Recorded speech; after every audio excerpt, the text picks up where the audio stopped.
Hey everybody, it's February 10th, 2021. It's 11:33 CST, and I am sitting outside in my truck outside of work during lunch, so nobody bothers me. It's often why I do this. All right, today I'm going to give tips and advice for hiking out in the woods or, a desert, someplace away from home. It doesn't matter if you're familiar with it or not. But I need to say some things first. I don't usually give advice like this. I did do a video a couple years ago where I did, but I feel strongly about this, and I think people often ignore it. First of all, I don't care how many times you've been on that trail. I don't care how many times you've hunted it.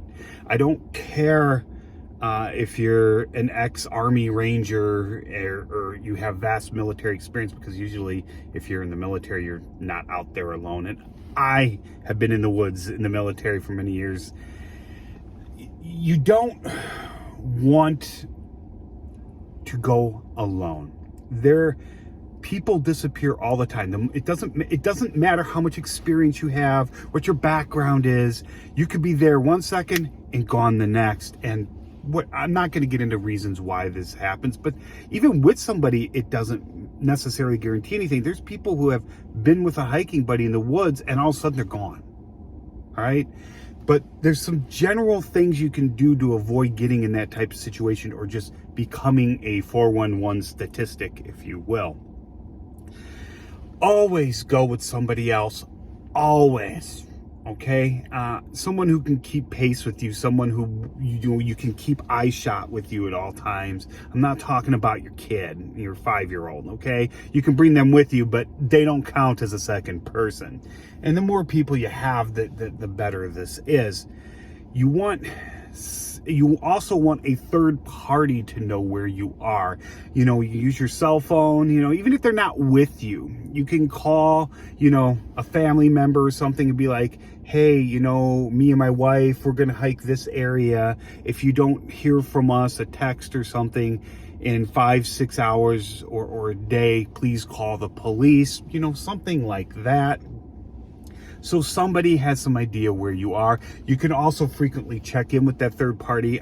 Something that I have thought about doing but have yet to do is send a text to GPS coordinates, so they'll at least be able to follow a trail if I just poof.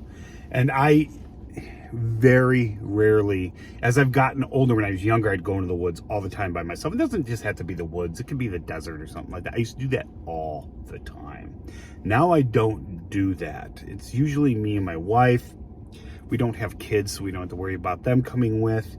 Sometimes I'll bring my mother or, friends will come with us, but with COVID, that's been, put on hold. We often would go into the woods with friends, but you always want to bring at least one other person. Let a third party know where you are. Try to give some sort of tracking. You can even set your phone so someone can follow you, but the problem with doing that is sometimes you lose signal or it's choppy and you can't do it. You know the problems with it, but at least if you have the third party know where you are generally, where you're going, how long you're going to be gone, that helps a great deal in case something happens to you. And we all love to explore and be curious, and usually in certain places like where we are in the Midwest, unless we're by Lake Superior or something like this, this isn't a general issue, but stay on the trails. And if you're hunting, I know you don't do this. I know that, or I get that, but try to stay to the trails if you're not familiar with an area, because one false step and you can not only, twist an ankle or break a leg, but you can fall several hundred feet if you're in the wrong place at the wrong time. And it doesn't take much to lose your balance. Like, one of our favorite places to go hiking is Bear Bluff in the Upper Peninsula. You go through the forest and you're going, and all of a sudden the trees part and it's a vertical drop a couple hundred feet down to Lake Superior, and it's often extremely, extremely windy up there. Now, the wind can mess with you. Now, I've seen people up there hikers, they go right up to the edge and look down when it's that windy. There's a problem with doing that. I don't care how well balanced you are, how many rocks you've climbed in your life, it doesn't matter. When the wind is whipping like that, it messes with your inner ear. You can lose balance and you're down, you're gone. All right.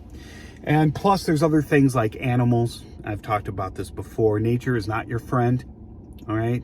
Mountain lion is not a big kitty that you can pet.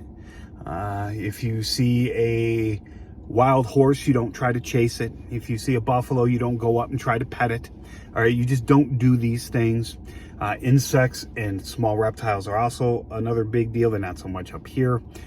But anyway, I think that's it. I think you get the idea. I just want to let people know that. Let someone know where you are and take someone with you. All right, have a good day.